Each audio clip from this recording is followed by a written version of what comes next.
সিরিয়ার রাজধানী দামেস্কো এবং এর খ্রিস্টান অধ্যুষিত এলাকাগুলোতে ক্রিসমাসটি জ্বালিয়ে দেওয়ার প্রতিবাদে ব্যাপক বিক্ষোভ হয়েছে। মঙ্গলবার সকালে হামার পাশের শহর সুকাইলাবিয়া হতে শত শত খ্রিস্টান রাস্তায় নেমে প্রতিবাদ জানিয়েছে।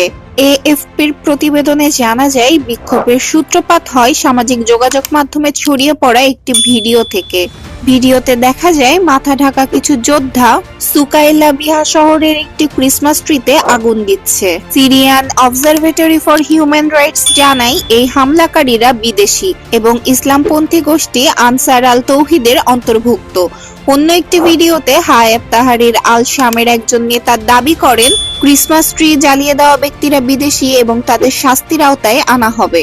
এই ঘটনা আসাদ সরকার পতনের 2 সপ্তাহ পরেই ঘটল, যা সিরিয়ার খ্রিস্টান সম্প্রদায়ের মধ্যে ক্ষোভের সঞ্চার করেছে।